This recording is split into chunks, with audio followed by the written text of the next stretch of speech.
ये डीडीसी के इलेक्शन जो है सीधे तौर पर नेशनल और एंटी नेशनल पार्टीज के बीच में है।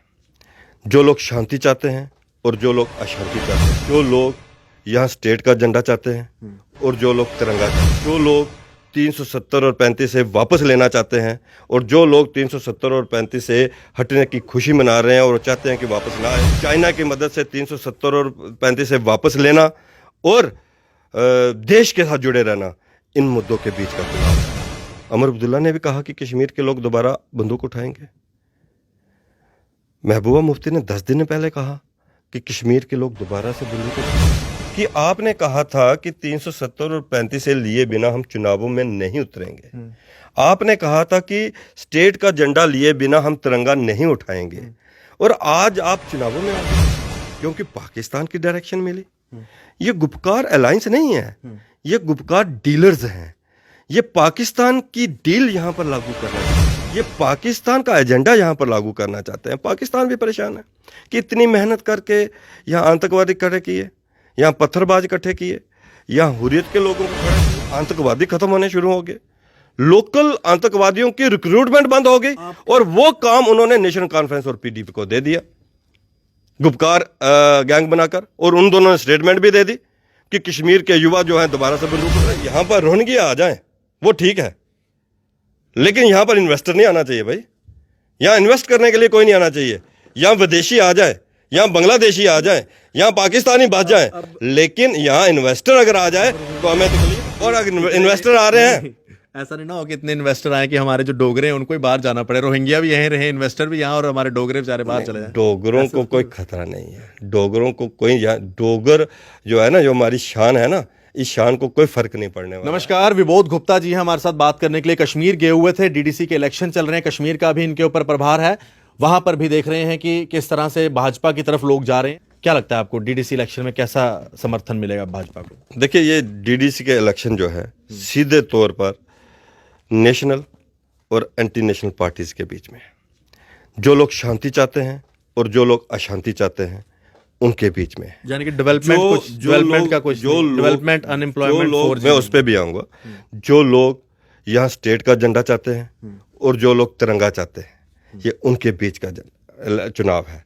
जो लोग 370 और 35 से वापस लेना चाहते हैं और जो लोग 370 और 35 से हटने की खुशी मना रहे हैं और चाहते हैं कि वापस ना आए, ये उसके बीच का चुनाव है। ये चुनाव जो है चाइना की मदद से 370 और 35 से वापस लेना और देश के साथ जुड़े रहना, इन मुद्दों के बीच का चुनाव है। ये चुनाव आम चुनाव नहीं है, ये चुनाव छोटा चुनाव नहीं है, ये चुनाव दुनिया देख रही है। इस चुनाव में जो भी रिजल्ट आएगा उसके ऊपर दुनिया की राय बनेगी। इस समय 280 डीडीसी की यहाँ पर सीट्स हैं जम्मू कश्मीर के अंदर। इन 280 सीट्स के अंदर क्या होने वाला है, ये एक राय बनने वाली है। 370-35 से टूटने के बाद, यहाँ का स्टेट का झंडा हटने के बाद, सिर्फ तिरंगा रहने के बाद, जम्मू कश्मीर के अंदर इन चुनावों में कौन सी पार्टी जीतने वाली है, और इसी के लेकर ये पीडीपी नेशनल कॉन्फ्रेंस इकट्ठी होकर इन्होंने गुपकार गैंग बनाया है।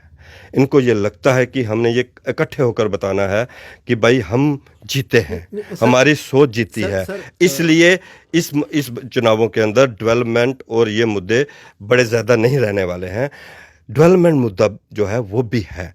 अगर डेवलपमेंट की हम बात करेंगे, जितनी डेवलपमेंट हमारे दौर के अंदर जम्मू रहने वाला का मुद्दा नहीं रहने वाला, नहीं रहने वाला है। मैंने नहीं ये कहा नहीं रहने वाला है, मैंने कहा बड़ा मुद्दा जो है वो सोच का है।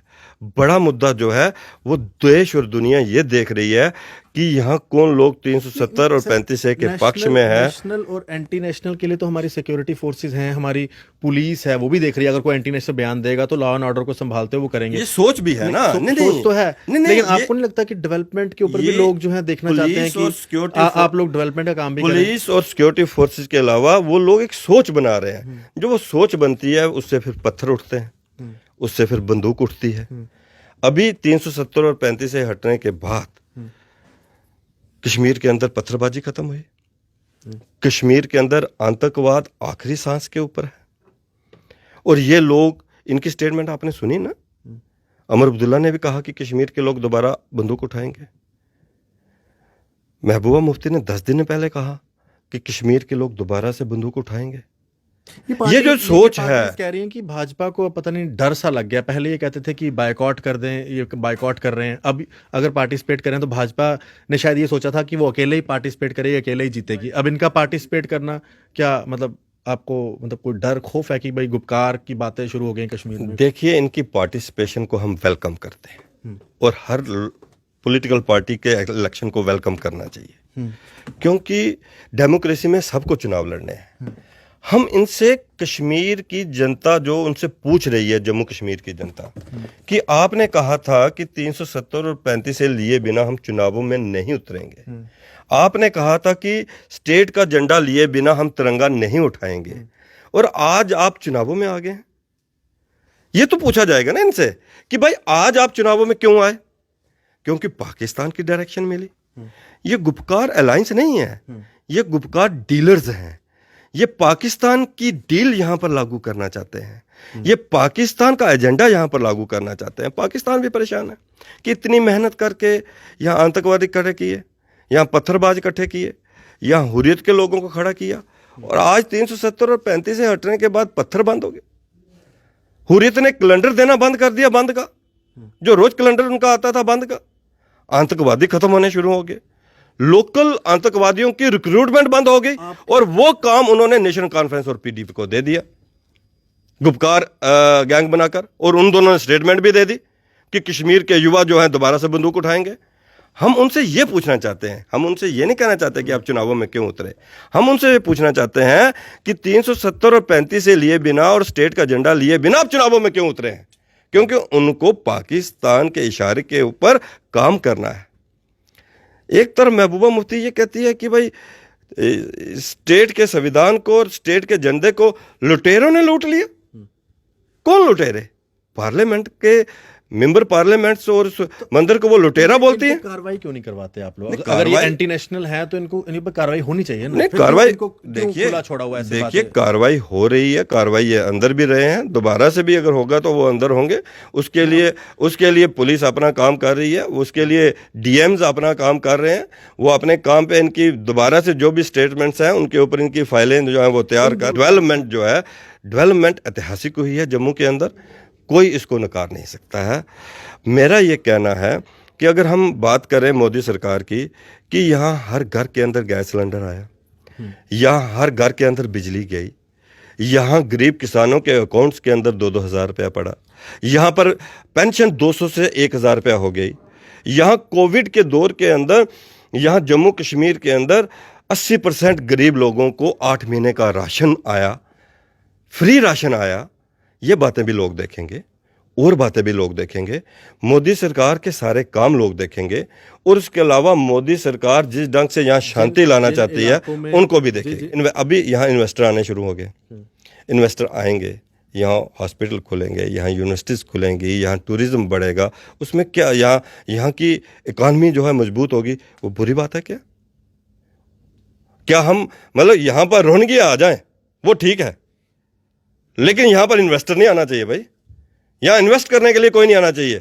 यहाँ विदेशी आ जाए, यहाँ बांग्लादेशी आ जाए, यहाँ पाकिस्तानी बच जाए, लेकिन यहाँ इन्वेस्टर अगर आ जाए तो हमें तकलीफ है। अब रोहिंग्या को भी कौन रोक रहा है? निकालना चाहिए। नहीं, चलो वो निकलेंगे, अपने टाइम पे निकलेंगे, उसमें काम हो रहा है, सारा कुछ हो रहा है। और आप भी जानते हो कि जब पार्लियामेंट के अंदर कानून बनता है तो किस ढंग से ये लोग उस चीज़ का विरोध करते हैं। चीज़ें चल रही हैं, मोदी साहब के ऊपर, अमित शाह के ऊपर आप विश्वास रखिए, सब कुछ होगा, सब लोग बाहर जाएंगे। लेकिन मैं इस समय कुछ बात और कर रहा था आपसे। मैं आपसे ये कह रहा था कि हम रोहिंग्यों को यहाँ रख सकते हैं, हम बांग्लादेशियों को यहाँ रख सकते हैं, लेकिन इन्वेस्टर्स को हम इन्वेस्टर्स को यहाँ नहीं आने देंगे जी। और अगर इन्वेस्टर आ रहे हैं, ऐसा नहीं ना हो कि इतने इन्वेस्टर आए कि हमारे जो डोगरे हैं उनको ही बाहर जाना पड़े, रोहिंग्या भी यहीं रहे, इन्वेस्टर भी यहाँ, और हमारे डोगरे बेचारे बाहर चले जाएं। डोगरों को कोई खतरा नहीं है, डोगरों को कोई, डोगर जो है ना, जो हमारी शान है ना, इस शान को कोई फ़र्क नहीं पड़ने वाला है। ये ठीक बात है कि इस स्टेट को अगर हमने इकोनॉमिकली ऊंचा उठाना है, अगर हमने यहाँ पर अनएम्प्लॉयमेंट दूर करनी है, अगर हमने, मुझे एक बात बताओ, मैं अगर आप राजौरी और पुंछ की खाली बात करूँ ना, वहाँ का 20,000 नौजवान बच्चा जो है ना, वो सिक्योरिटी गार्ड की नौकरी कर रहा है गुजरात में, महाराष्ट्र की इंडस्ट्रियों के अंदर। क्यों कर रहा है? अगर ये वो इंडस्ट्रियाँ यहाँ हो तो मेरा वो नौजवान बच्चा यहाँ पर नौकरी करेगा ना। ये मेरे पास में लुधियाना है, यानी कि ये मेरे पास लुधियाना यानी है। कि जम्मू में कम से कम लाखों लोग जो है, लाखों लोग लुधियाना की फैक्ट्रियों के अंदर और इन फैक्ट्रियों के अंदर जाकर होजरी की फैक्ट्रियों के अंदर काम कर रहे हैं। अगर कोई इन्वेस्टर यहाँ आकर इन्वेस्ट करता है और हमारे नौजवानों को यहाँ प्राइवेट सेक्टर में नौकरी मिलती है तो उसमें बुरा है कुछ? ये लगेंगे। पूरे तरीके से आप लोग विश्वास रखें, भारतीय जनता पार्टी पूरे तरीके से जम्मू कश्मीर के साथ है, अपने जम्मू के लोगों के साथ है। इन डीडीसी चुनावों के अंदर हमें ये देखना होगा कि हमें वोट किस सोच को देना है, और उस सोच को अगर वोट देना है जो भाजपा की सोच है, जो देश की सोच है, जो 370 और 35A के खिलाफ के लोगों की सोच है, थोड़ी सी डेवलपमेंट की भी बात और डेवलपमेंट की भी बात है। डेवलपमेंट मोदी जी पूरे तरीके से जम्मू कश्मीर की तरफ जो है ध्यान दे रहे हैं। आप विश्वास रखें आशीष जी। चलिए, विश्वास पे ही दुनिया कायम है। विभोज जी, आपका बहुत बहुत शुक्रिया। फिलहाल डीडीसी के इलेक्शन है, देखते हैं भाजपा का ये कहना है, बाकी पार्टीज़ का क्या कहना वो भी आप सुन रहे हैं। गुपकार डिक्लेरेशन को गुपकार गैंग का नाम भाजपा द्वारा दिया गया है, और ये भी कहा गया है कि वोट देते समय आप ध्यान रखें, आपको नेशनलिस्ट पार्टीज़ को वोट देना है कि एंटी नेशनलिस्ट पार्टीज़ को वोट देना। हाँ, डेवलपमेंट की भी बात की, डेवलपमेंट का भी थोड़ा सा ध्यान रखिएगा। देखते रहें जेके मीडिया। धन्यवाद जी, जय हिंद।